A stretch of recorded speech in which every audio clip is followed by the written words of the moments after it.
Você saberia me dizer de quem são esses ossos? Esse crânio? Por exemplo, esses cabelos, aquele fêmur, ou aquela bacia, isso aqui é uma bacia? Você saberia me dizer assim, sem mais nem menos? Mas tem gente que sabe. Tem gente que sabe exatamente chegar a essa pessoa aqui, que já não existe. Vem comigo, porque hoje é o dia que você vai conhecer pessoas que trabalham em cima dos insolúveis.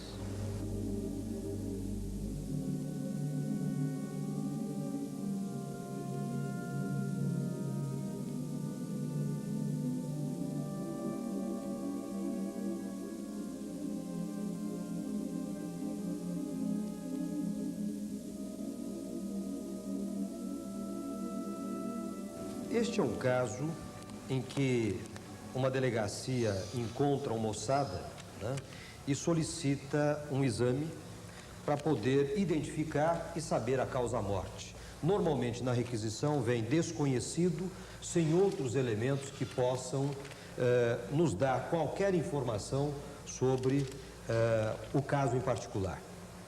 Bem, para começo de conversa, né, sempre as ossadas chegam mais ou menos nessas condições, né? Não vem todos os ossos, isto, né? Não vem todos os ossos.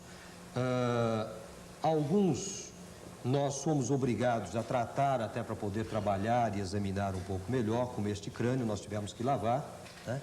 Mas antes de lavar ele é exatamente examinado para saber se não existe alguns resíduos de pólvora ou de outras substâncias. Bem, o que o médico legista, o que o perito pode fazer? Primeiro, em função das características do crânio, ele pode saber se este crânio pertence a uma pessoa do sexo masculino ou feminino, né? Então, o que ele vai ter que se basear? Em dados anatômicos, né? Em características que são próprias de cada indivíduo. Por exemplo, este elemento aqui que se chama apófise mastoide, no homem é bastante desenvolvido. Na mulher, isso aqui é bastante pequenininho. Então, é um elemento importante. Esse aqui é o homem. É homem? É. Ele, para mim, ele é bem desenvolvido nesse caso. Se fosse mulher, ele seria talvez a metade disso, né? O homem apresenta esta área que nós denominamos de glabela bem proeminente. A mulher normalmente tem um relevo muito simples. A mulher normalmente não apresenta isto. Este ângulo entre a glabela e o nariz, né? No homem ele é bastante marcado. Na mulher também é bastante suave. Então, nós vamos já casando essas informações para poder informar. O rebordo orbitário aqui, na mulher, é bastante fino e no homem é grosso. Então, nós temos rebordo orbitário grosso, marcada a projeção, marcada a glabela, mastoide desenvolvida. Portanto, todos esses elementos já estão me informando que esse indivíduo provavelmente é do sexo masculino. Eu tenho um outro dado importante, que é esta área que sustenta o crânio com a coluna, né? Que normalmente fica junto com a primeira vértebra cervical. Levanta, né, o crânio assim, isso. Então, esta é a primeira vértebra que dá as movimentações de lateralidade, de rotação, né? No homem, ela é mais longa, na mulher, ela é mais larga. Então, é um homem. É um homem. Bem, o que mais que eu posso ver nesse crânio? Eu posso, através dos dados existentes aqui, com essas características do maxilar superior e mais o nariz, mais a base deste crânio, formar um ângulo, né? Tem um aparelhinho especial até para isso, desenvolvido aqui pelo nosso departamento, né? E que me dá, em função deste ângulo, depois de medido, é lógico que eu preciso colocar isso no lugar correto, tal, mas é mais ou menos isso, me dá a certeza se esse indivíduo é da raça amarela, é da raça branca ou é da raça negra. Nesse caso? Este caso é da raça branca. Branca. Por quê? Porque ele tem um ângulo compatível com as pessoas da raça branca. O ângulo é maior ou menor? É um ângulo menor. Portanto, é compatível com os indivíduos. Quer dizer, a raça negra, esse é um ângulo é mais um pouco mais aberto, exatamente. E o amarelo? É um intermediário entre a negra e o branco. Eu tenho um outro dado especialmente importante no que diz respeito à identificação, que são as arcadas dentárias. Sim. Né? Nesse caso... E este me mostra que faltam alguns dentes que caíram depois do indivíduo estar morto, porque aqui os alvéolos estão permeáveis. O que não aconteceu aqui. Aqui, esses dentes já não existiam quando ele morreu, porque os alvéolos já se fecharam. Perfeito. Né? Murchou. Eu tenho aqui dente ainda incluso, quer dizer, o dente ainda não erupcionou, não saiu para fora. Aqui, ó. Esse dentinho aqui. Né? Isto. Quer dizer, ele seria o siso. Exatamente, é o dente chamado Então, dente do esse juízo. indivíduo tem menos do que... Né? Tem menos de 25 anos de idade, com certeza. Perfeito. Tá? Bem, o que mais que eu posso tirar como informação? Eu vejo que este crânio tem uma perfuração aqui na região superior. Pelas características dessa perfuração, eu posso dizer que é entrada. A entrada, aliás. Entrada. Senão isso aqui seria... Isto, senão seria como é esta aqui. Que é a saída. Que é a saída. Então ele levou um tiro de cima para baixo. Isto, neste caso em particular aí, parece ser um tiro de cima para baixo. E saiu aqui. Isto, tendo feito esta trajetória. Mas eu vejo aqui que este crânio também tem um outro ferimento com características também de orifício de saída. Que é esse buracão. Que é um buracão e com algumas fraturas que emergem desse local. E eu, procurando, vou tentar localizar o orifício de entrada. E vou localizar esse orifício de entrada nesta região, que é a região anterior do rosto. Então ele levou um tiro no maxilar superior. Isto. Atravessou os olhos e foi sair lá atrás. Neste sentido. Qual desses dois foi letal? Você é capaz de dizer? Ambos são letais. Sim, mas ambos qual foi o primeiro tiro? Aí. Isto é um outro elemento que nós podemos, às vezes, dizer, em função das fraturas encontradas. Este aqui, eu não tenho fraturas que me possam sobrepor imagens. Portanto, neste crânio em particular, eu teria dificuldades de dizer qual foi o primeiro e qual foi o segundo. Mas, em contrapartida, eu tenho outros elementos aqui que me mostram também que houve mais de 2 tiros. Nesta superposição da primeira vértebra com o occipital, eu tenho uma destruição óssea que pega não só o corpo dessa vértebra, como pega também a estrutura desta área ao nível da base do crânio. E daí? Aqui teve um tiro. E teve um outro tiro, e foi o projétil encontrado dentro deste crânio. Ah, o projétil estava lá dentro. Estava lá dentro não do saiu. crânio. Este não saiu. É um projétil 38 totalmente deformado. Por causa do impacto com os ossos aí. E em função das características ósseas, eu posso também dizer que esse tiro, ou esse projétil, teve uma direção da esquerda para a direita em relação à vítima. Bateu e ficou lá dentro. E mais, foi de baixo para cima, porque eu examinando melhor este crânio, eu encontro o ponto de impacto do projétil, com esta fratura a nível da região parietal. Como é que esse indivíduo pode ter levado esses 3 tiros e as trajetórias das balas serem mais ou menos semelhantes? Porque se você leva um tiro no cérebro, você cai. O segundo tiro tem que ser de cima para baixo. E nunca de baixo para cima. Mas acontece que nós temos que pensar sobre o aspecto dinâmico. Né? Existe toda uma dinâmica num crime. Esse indivíduo pode ter levado este primeiro tiro, ter caído, e no chão os outros disparos foram efetuados. Mas eu tenho uma outra versão para este caso, porque ainda não mostrei tudo. Vamos lá. E eu vou mostrar aqui uma outra parte, que é uma vértebra que se localiza mais abaixo desta, Aí. que é a 6ª vértebra torácica. Sim. Tá? Que está a nível do tórax, onde estão os pulmões. Tá? E que o Agora tá projétil... começando a ficar E que o interessante. projétil acabou penetrando por esta região e saindo por esta região. Então, ele teve esta trajetória. Se eu colocasse isto no meu corpo, seria esta trajetória aproximada do projétil. De cima para baixo, da esquerda para a direita e da frente para trás. E saiu lá no pulmão. Saiu aqui atrás, pode Saiu ter, lá nas inclusive, costas. ter saído. Bem, Esse foi o tiro que matou o Bo. não. Não. O tiro que o derrubou, na verdade, foi o tiro que ele levou Neste osso, que é o osso da perna, é um outro colega deste, esse aqui é do lado esquerdo, e este seria o osso do lado direito. Então, este osso tem uma fratura. Não estão todas as partes deste osso, mas que me mostram que ele, o projétil, penetrou aqui por detrás e saiu pela frente. Portanto, a nossa interpretação é de que este indivíduo levou um tiro quando estava correndo, que atingiu a perna, que fez com que ele caísse, porém não mortalmente. Isto levou talvez o indivíduo a pedir socorro, a pedir clemência, quando foi alvejado provavelmente com este tiro na cabeça. Evidentemente, este é um tiro mortal, ele acabou caindo e depois a pessoa que estava mais à sua esquerda desferiu os outros 2 tiros. Um que entrou nesta região com uma direção de baixo para cima, sob o aspecto se o indivíduo estivesse horizontalmente, mas que pode ser de cima para baixo se ele estiver caído. Deitado. A mesma posição para o segundo disparo, mais ou menos próximo à direção, e o terceiro um pouco mais abaixo, que nós já apresentamos na sexta vértebra torácica. Portanto, mostrando que 3 disparos foram efetuados praticamente na mesma direção, que leva a esse tipo de raciocínio. Perfeito, eu concordo com isso. E você? Hã?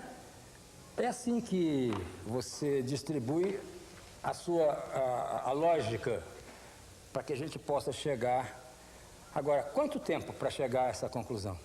Bom, são algumas semanas, porque isso nós vamos trabalhando osso por osso, tentando dar interpretação das lesões, né? Procurando inclusive se existe ainda restos de pólvora. Que idade, né? desse... Este é jovem, porque as suturas estão todas ainda não fundidas, quer dizer, elas estão bem aparentes. Jovem, é um adolescente ou um menino? Eu diria que ele está entre os 20 e os 25 anos.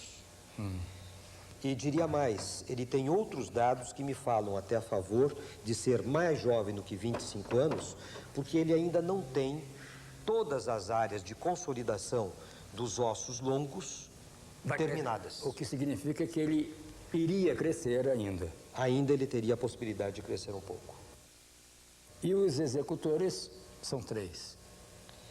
Bom, com certeza nós podemos dizer que devem ter sido utilizadas 2 armas. Por quê? Porque nós encontramos este ferimento que tem aproximadamente 1,4 centímetros de diâmetro. Este que tem 1,3 centímetros de diâmetro. Mas nós encontramos este outro ferimento encontrado no corpo vertebral que tem 0,8 centímetros de diâmetro. Quer dizer, portanto, se ele usou um 38 aqui para cima, aqui embaixo ele usou um 22. Um 22, um 6,35, 7,65. Certo. 2 pessoas, pelo menos, participaram. Pelo menos 2 armas, com 2 certeza. armas. Com certeza. E para que essa peneira? A peneira é exatamente para isso, porque quando nós vamos fazer uma exumação, um levantamento de um local em que uma ossada é encontrada, nós utilizamos a peneira como um recurso, né, para que a gente coloque terra que pode estar misturado Perfeito. com pequenos fragmentos ósseos e até os projéteis que poderão ser encontrados nesse E esses momento. instrumentos são para São medidas antropométricas a nível do crânio. Antropométricas. Tá? Aquela é uma escala que nós utilizamos para medir os ossos longos e com isso também poder dar a ideia de quanto media esta pessoa quando viva. Isso se faz sistematicamente com os mesmos instrumentos. Ah, sim, sistematicamente. Você já foi isso assim, ó. Você me disse que esse anfiteatro aqui foi transformado em um laboratório específico para as ossadas dos assassinados na época da repressão. Exato. Eram 1.049 ossadas encontradas, embora os desaparecidos somassem a 100 e poucos. Onde estão essas ossadas hoje? Essas ossadas hoje, elas estão ainda sendo objetos de análise, mas estão ocupando um espaço que nós mandamos fazer para que elas possam ficar já separadas por unidades de 100, né? até um pleonasmo dizer unidades de 100, mas são blocos de 100 ossadas para cada lote, para que a gente possa, à medida que as informações cheguem, nós voltarmos mais rapidamente à ossada procurada. Posso ver? Pode, é lógico. Eu sei que aqui dentro desse reduto de vocês, né, de um reduto científico, estão depositadas as ossadas das pessoas que, lamentavelmente, foram vítimas da época da repressão. Você tem isso aqui? Temos. Nós temos aqui perto de 1.100 ossadas que foram objetos de estudos, retiradas tanto do cemitério de Perus, quanto de Vila Formosa, quanto do cemitério de Santo Amaro. Além disso, também envolvido com o caso dos desaparecidos, nós estivemos estudando exumações que realizamos em Xambiuá, em Goiás, na própria cidade de Goiás, de Goiânia, em Goiás, e estivemos agora, há bem pouco tempo, no estado de Tocantins, também para fazer o levantamento de uma eventual pessoa que tivesse sido enterrada lá. Desses 1.000 e poucos que você tem aí, todos já estão identificados? Não. O que existe é talvez uma explicação de por que existe 1.200 ossadas aqui. É que foi encontrado no cemitério de Perus uma vala comum com com certeza 1.049 ossadas. E supôs-se que aquelas fossem ossadas de todos os desaparecidos políticos, ou que lá estivesse pelo menos todos os desaparecidos políticos. Na verdade, o que nós acabamos descobrindo é que aquela vala comum tinha todas as ossadas retiradas de túmulos, né, e que foram depositadas lá porque os cemitérios têm sempre o que nós chamamos de ossário, e lá era uma vala comum. Agora, dentro destas, nós conseguimos identificar 6 realmente pertencentes aos desaparecidos políticos. Podemos ver uma dessas ossadas e você me dá a característica identificatória dele? Lógico. Você veja que cada crânio desse pertence a uma ossada, né? E você está vendo que todos eles estão sendo objetos de uma avaliação com relação aos espaços interdentários, né? Porque há um desgaste pelo tempo, um desgaste pela própria Posso mordida. pegar? Pode, é lógico. Isso pode ter sido um amigo meu, desaparecido naquela época. Mas e?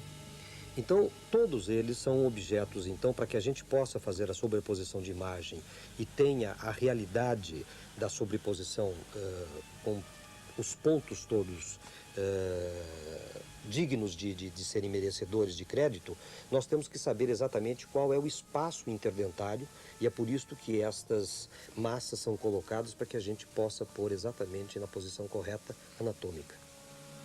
Isso que eu estou vendo aqui atrás de mim, do meu lado, em cima de mim, são ossadas sem os crânios. São o resto dos corpos. São o resto dos corpos, embora a grande maioria delas já estejam com seus crânios respectivos. Aqui são alguns que foram tirados e que estão merecendo um estudo um pouco mais cuidadoso, tá? Em função de terem algumas características que são próximas daqueles que desapareceram, dos desaparecidos políticos. Então, toda vez que nós temos um crânio que está próximo de uma informação do familiar, ele é separado, rotulado, estudado, exaustivamente estudado, para depois, então, você... Você pode me dar algum exemplo identificatório? Nestes casos aqui? É. O exemplo, por exemplo, nós podemos ter dados como perímetro cefálico compatível, o perímetro cefálico é toda Não, eu digo superfície. de alguém que supõe que seja um parente. Bom, nós temos informações, por exemplo, de pessoas com a projeção dos dentes, né? E falhas dentárias. Esse aqui, por exemplo, não tem nenhuma falha dentária. O que ele tem aqui é a ausência dos dentes que se perderam, né, depois que ele morreu. Então, se houver alguém que tenha falha dentária, isso aqui já está excluído. O que está escrito aqui? Siemens Funk. Não, isso aqui é um processo de Outra raio-x coisa, com um filme especial para poder dar maior ou menor contraste. Né? É um trabalho científico também que está sendo feito em cima A idade desse... dessas pessoas pode variar de quanto a quanto? Essas A grande maioria destas que estão aqui são pessoas com mais de 20 anos de idade. Tá? A grande maioria. E os 6 que vocês conseguiram identificar como sendo 6 dos torturados? Este nós temos todo o material que você poderá ter acesso, não só em vídeo como em fotografia, e que você poderá mostrar. As ossadas já foram para as As famílias. ossadas, à medida que você identifica, a família requisita as ossadas para poder dar aqueles restos mortais o devido descanso. Né? Alguns desses, vocês já estão na reta final para dizer com um grande indício de que seja fulano de tal? Não, nós estamos estudando todos eles, porque eles têm características que são objetos desta análise.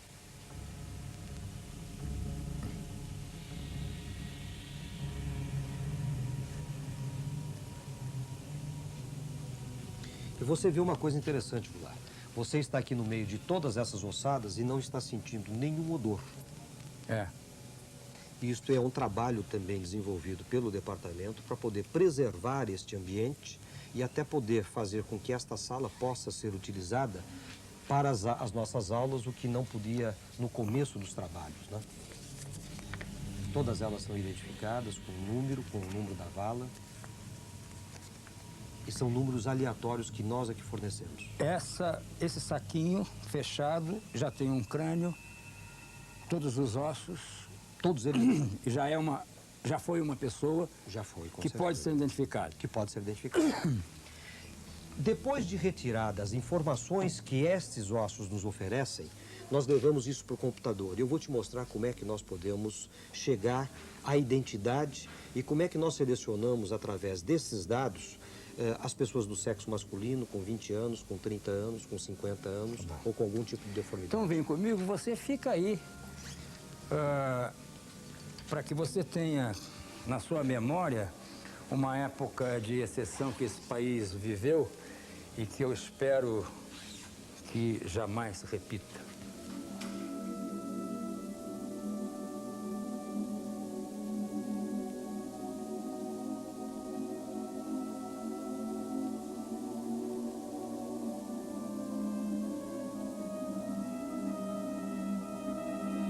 Que tipo de equipamento é esse agora? Bem, esta é uma estação SAM. O que ela pode nos garantir aqui? Bom, ela armazena uma grande quantidade de informações, né? E nós precisávamos que todas as informações que nós recebêssemos fossem incorporadas num programa grande e que houvesse o cruzamento de informações para que a gente pudesse, ao longo desses 1.200 cadáveres ossados, né? A gente ter as hipóteses mais prováveis. Então, este programa foi criado exatamente para isso. Você pode imaginar, por exemplo, uma pessoa que desapareceu e que você tem algumas características. Se eu for dizendo, você vai acabar Nós vamos montando. tentar... Tem quase como se fosse um retrato falado. Não, eu não vou levar a identificação pela fisionomia. Não. Eu vou chegar à identidade antropométrica. Perfeito. Tá certo? Então você vai me dizer, por exemplo, se o indivíduo era branco, preto... Branco. Idade? 35 anos. 35 anos. Mais ou menos, né? Sim. Estatura? 1,70 m, 1,68 m. 38. Sexo? Masculino. Dentre as ossadas e perus, nós temos apenas uma que tem exatamente essas características que você apresentou. Você está vendo? De 1.049 ossadas originais para as 1.200 atuais, eu tenho uma única com as características que você me forneceu. Portanto, se você tivesse um desaparecido político com essas características, eu já tinha uma ossada para começar a trabalhar intensamente. Entendi. Houve um indivíduo que morreu lá em Recife, em Fortaleza, né? O Instituto Médico, em Recife, né? O Instituto Médico Legal não conseguiu identificar e pediu a nossa ajuda. mandou para cá o crânio. A única coisa que eles encontraram lá foi o crânio. E nós solicitamos da família uma série de informações, inclusive fotografias. E por sorte nossa, né, eu acho que a gente tem que ter sorte também no que faz, né? Não é só competência, a sorte é muito importante. Por sorte ele tinha uma fotografia que foi muito importante na identificação, na sobreposição de imagens. Mas nós nunca utilizamos um único recurso, uma única foto. Nós utilizamos todas aquelas que a família nos apresentar, né? Então nós fomos procurar uma foto que desse menos distorção do que essa. E a que dava menos distorção era essa.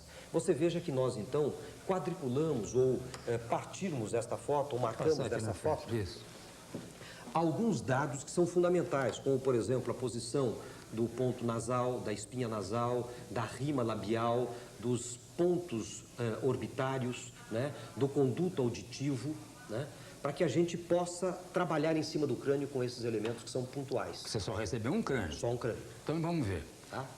Bom, em cima do crânio, eu fiz a sobreposição desta imagem.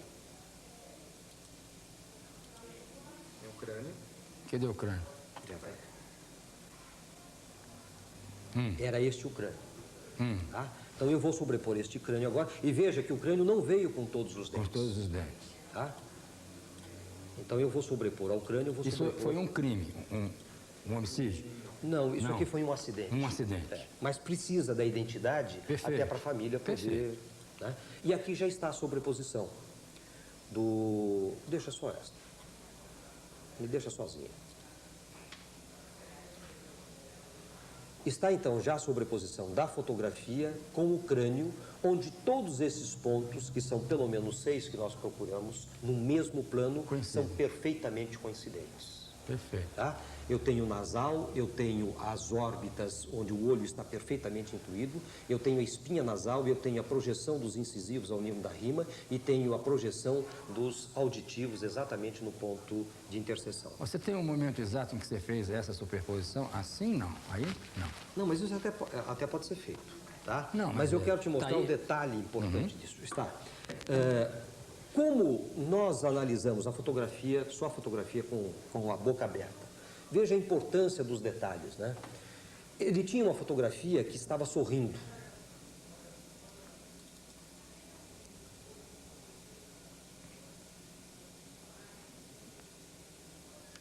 E nesta foto, ele sorrindo, eu tenho aqui o contorno de todos os dentes e tem um detalhe que chamava a atenção nesta foto. Tem uma marca neste dente aqui, olha, que chamava a atenção. O que poderia ser isto? E daí então nós fomos procurar no crânio se existia algo que pudesse explicar isso.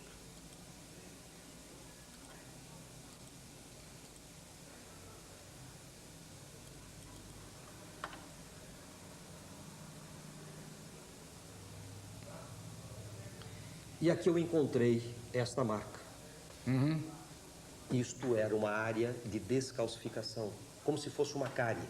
Certo. Bem, o que nós fizemos? Nós sobrepusemos aquela a esta. Não só para poder haver a coincidência deste ponto, como também para saber se os contornos estavam perfeitos. E se os dentes que faltavam aqui seriam superpostos com aquele que a fotografia existia quando ele sorria.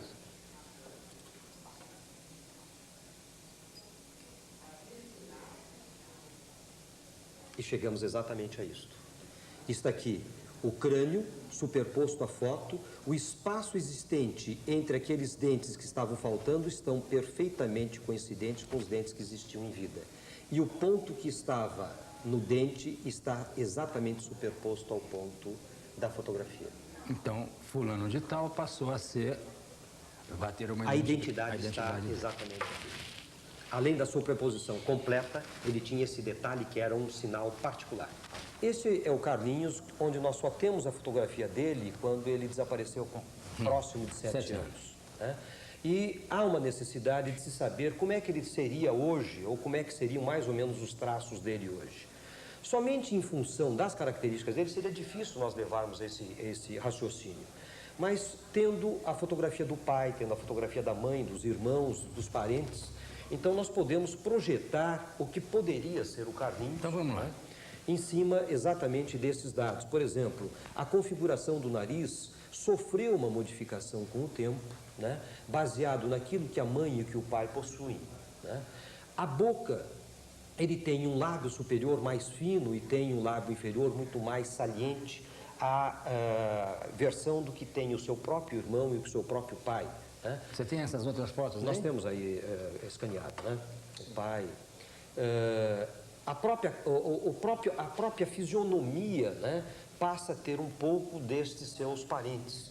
Então, em função de todos esses caracteres fenotípicos, é que nós vamos tentando dar a caracterização do que ele seria hoje. Aproveitando o cabelo, porque nós não temos as orelhas, que podem, se eu incorporar a este uma orelha, ele pode dar uma descaracterização completa. Tá certo? Então eu não vou jogar com a orelha, que é o elemento que vai me descaracterizar. Mesmo porque ele é um enigma aqui, né? Exatamente.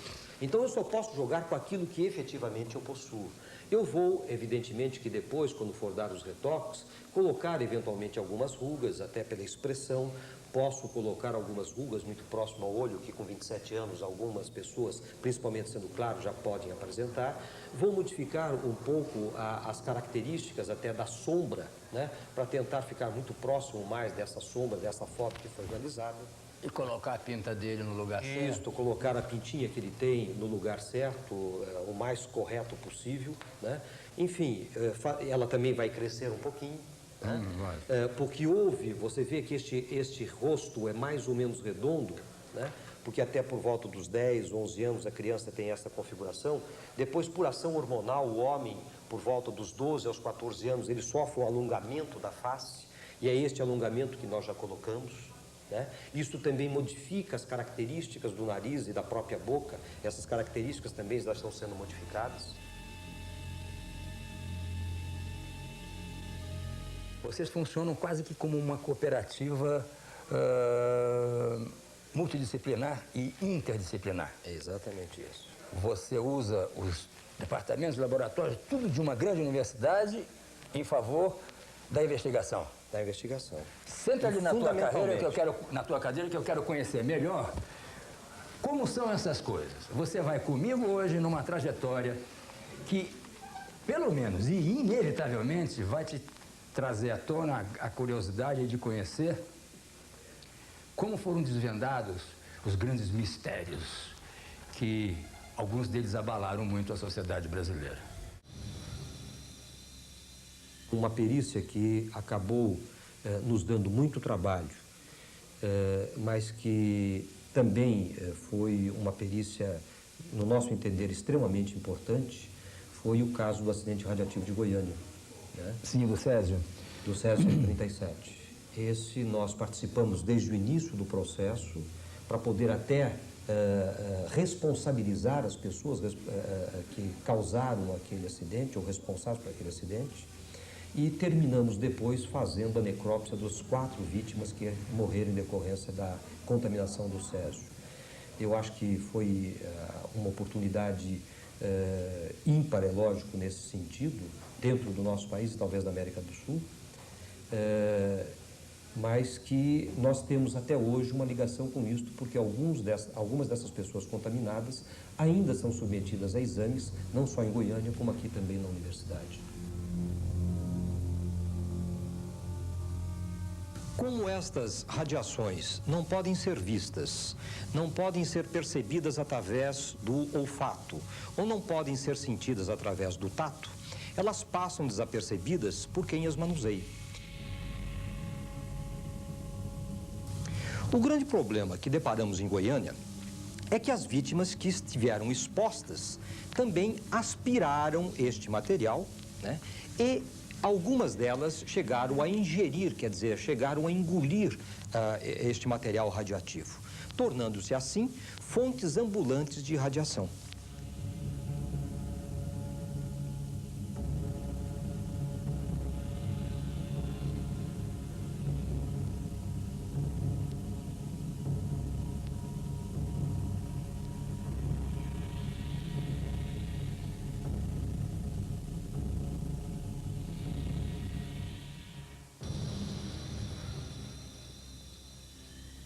Eu sei que vocês estiveram envolvidos na investigação do laudo do episódio do Carandiru. Verdade. Qual foi a participação de vocês? Como foi essa participação? Bem, primeiro nós recebemos uma solicitação oficial da Ordem dos Advogados do Brasil e dos Direitos Humanos para que o Departamento de Medicina Legal da Universidade emitisse um parecer sobre os laudos existentes, tanto fornecidos pelo Instituto Médico Legal como Instituto de Criminalística, e toda a documentação existente no caso que a Ordem dos Advogados no Brasil nos enviou. Com esses elementos, nós pudemos fazer uma avaliação e tecer considerações sobre aquilo que nós entendíamos que tivesse acontecido. E emitimos um parecer, aliás, um laudo, com a nossa opinião, baseado nos fatos existentes nos laudos e nas informações recebidas. Quem trabalhou nisso? Bem, neste caso, trabalhei eu como responsável técnico, trabalhou a doutora Lélia, trabalhou o doutor Plock, que são médicos legistas, doutor José Eduardo Lenuzato. Desculpe, mas vocês... São médicos legistas, são peritos criminais. Vocês relevantaram os episódios que foram descobertos por outros institutos? Isso, exatamente. E fizeram um novo laudo em cima daquilo que... Das informações recebidas, exatamente. Muito bem. E demos o nosso parecer de como os fatos poderiam ter acontecido. Quer dizer, nós chegamos a formular uma eventual hipótese de como efetivamente os fatos ocorreram. O laudo do Departamento de Medicina Legal da Unicamp chegou à seguinte conclusão. A partir dos dados examinados, ficou comprovado que realmente houve muita violência. A polícia agiu com vigor para deter a rebelião e, no confronto, 111 presos foram mortos. Grande parte dos corpos apresentavam lesões na região superior do corpo e muitos foram atingidos na cabeça, alguns na nuca.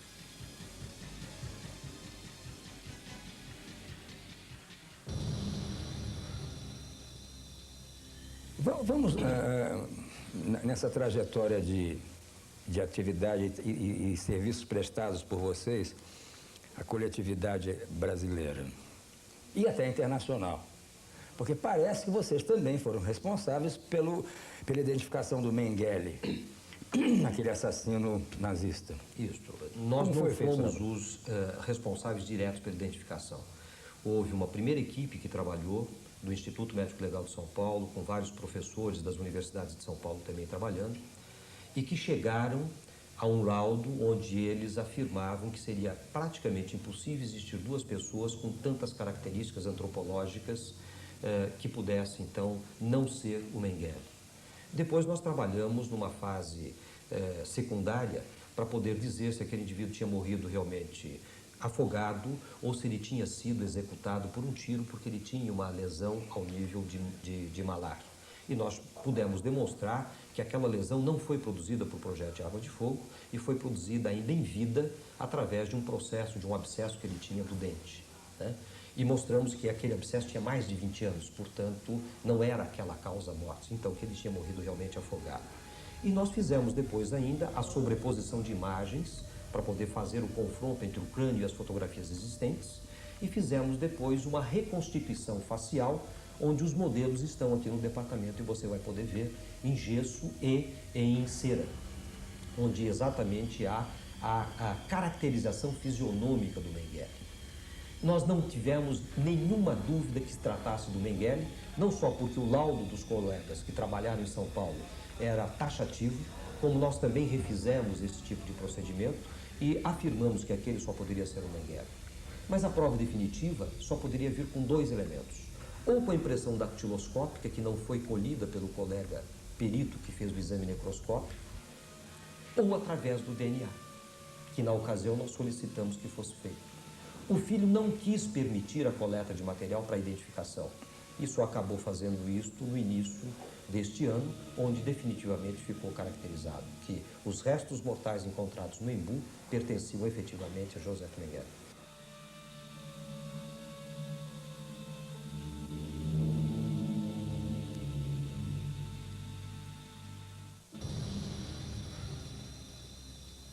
O que tem nesse livro azul? Bom, esse é um outro caso, por acaso pego, é o caso da famosa Rua Pública, né? Do Jorginho. Do Jorginho? Em que o departamento também acabou entrando numa fase já tardia, com 40 e poucos dias depois do fato ter acontecido, para que nós pudéssemos emitir um parecer também de como nós entendíamos que os fatos tinham acontecido. Grande, olá! Meu reitor! Meu poeta primeiro, né?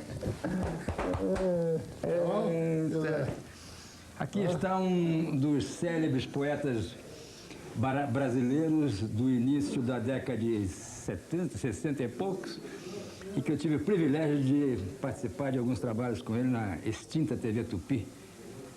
E ele agora é o reitor. Agora não, faz tempo. Você tá bom? Vem você. Vim te ver aqui, o jogo que você dava aqui. Vamos fazer um trabalho aqui com esse pessoal Você que... veio ver os nossos Sherlocks aqui, né? Essa história é Ixi, séria. Essa turma é brava.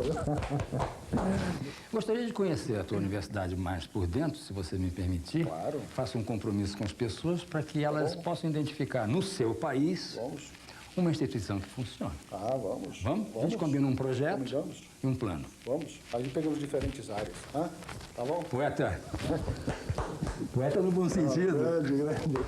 Obrigado. Prazer em ver você. Saudades. Eu também. Paulão, prazer em te conhecer. Obrigado. Tudo bem, né? Tudo resolvido, Vamos dar graças a jeito. Deus. Tchau vocês. Até já. Um abraço. E baseado nos exames anteriores, baseado também nas perícias já realizadas e tendo a oportunidade de fazer a exumação e novamente examinar este cadáver, nós emitimos um laudo com um parecer mostrando como efetivamente os fatos poderiam ter acontecido, né? Face aos ferimentos encontrados, ao tipo de alterações encontradas nos ossos, levando então a uma interpretação que consta ao final do laudo. O que consta? Consta que, eu acho que, não sei se... Não, eu isso depois seria- corto. Eu estou só procurando um local para poder parar aqui. Consta efetivamente que os dois foram assassinados na cama, né? Que os corpos foram mexidos na sua posição original, que um dos tiros, com certeza, ele teve direção de baixo para cima e não de cima para baixo, né? Que a pessoa que praticou este crime, ou as pessoas que praticaram este crime, conheciam efetivamente o local, porque este local fechado como estava, e principalmente à noite, e em decorrência da grande quantidade de móveis existentes dentro do quarto, seria impossível que não batesse e que as pessoas não acordassem, né? Então, pelo menos as que estavam deitadas. Então, com certeza, a pessoa que adentrou e que praticou o crime conhecia o local. E não foi encontrado nenhum sinal de arrombamento, nenhum sinal de entrada forçada nessa residência. As evidências, consequentemente, conduzem a uma pessoa muito íntima. E você já tem uma ideia? Não, nós não fazemos ideias. O seu negócio não é isso? Não, nós não levamos a isso. Nós mostramos os elementos encontrados e depois isto é uma parte para a investigação policial.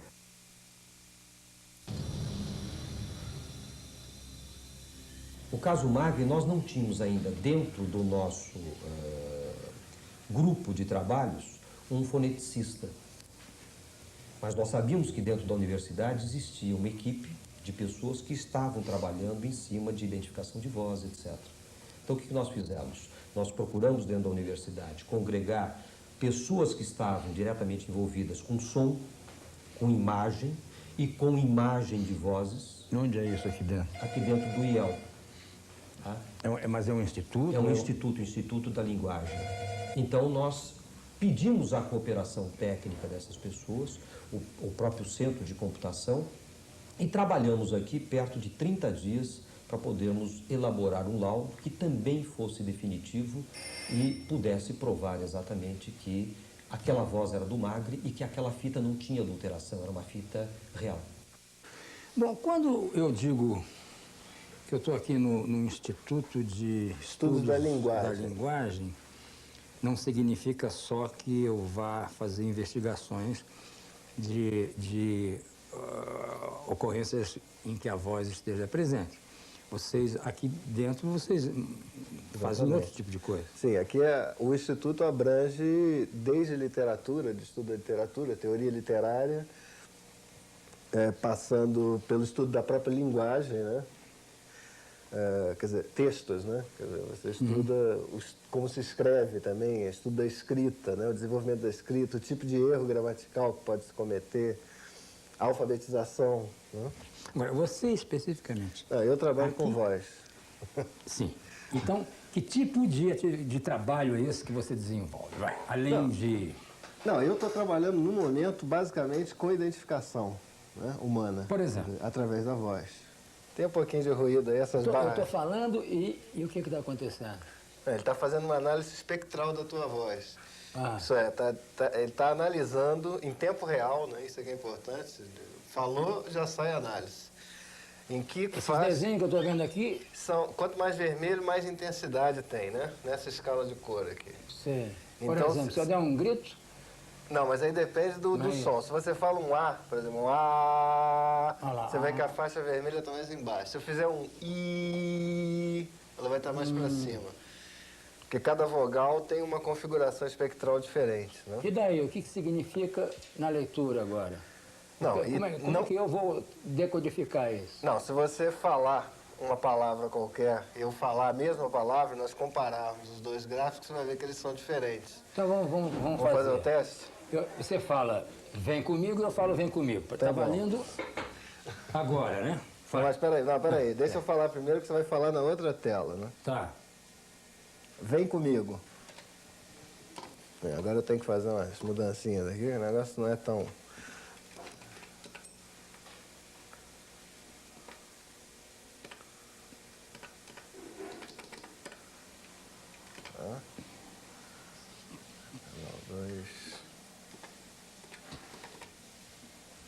Acho que vai dar certo.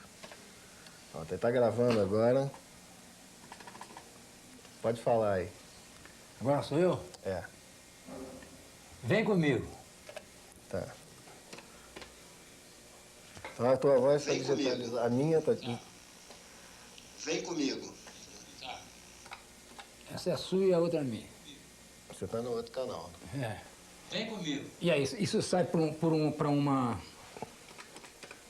um gráfico qualquer, não? Sim, aí tem vários tipos de gráfico. Vou te botar um deles, né?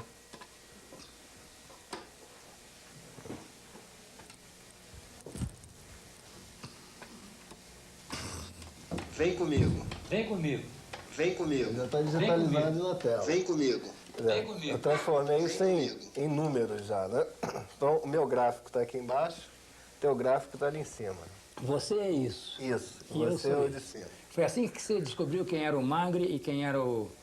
Entre outras evidências. Entre outras Isso evidências. é uma forma de você ver, porque essas linhas mais escuras ou mais claras, elas refletem as características acústicas de cada aparelho vocal. Quer dizer, obviamente, o teu trato vocal é diferente do meu. Nós temos tamanhos Lógico. diferentes, dentição diferente, cordas vocais diferentes. Isso tudo se reflete no espectrograma. Você vê aqui, ó, como aqui a minha transição dessa ressonância abre, a tua não. Uma série de diferenças que a gente pode... A própria duração da...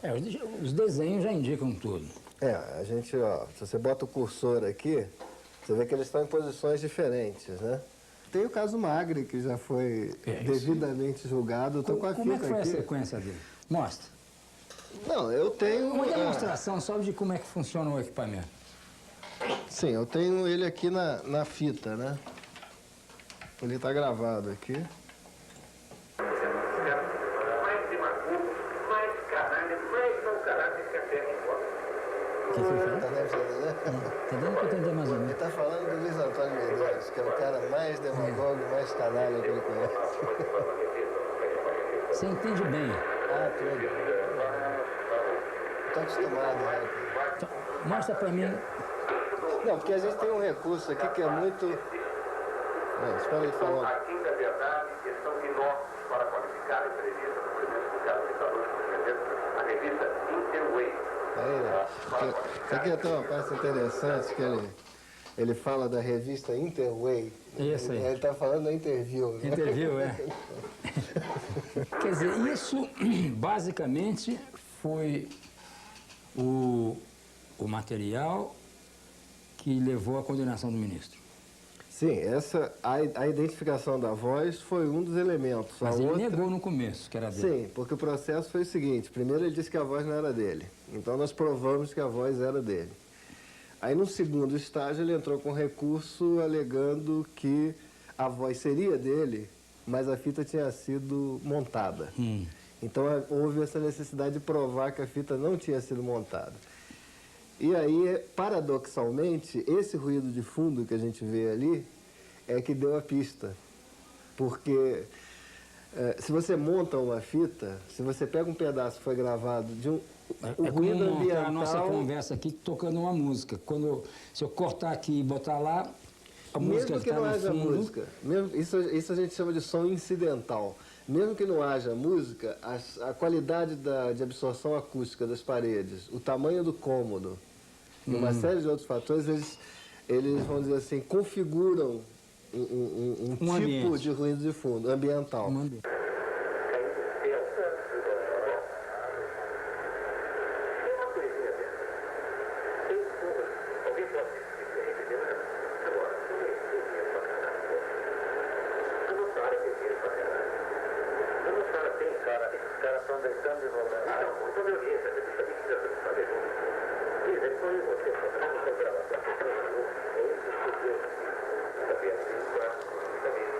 E aí vai. Eu não quero ouvir mais, não. Fico com vergonha. Obrigado. Vem comigo. Vem comigo.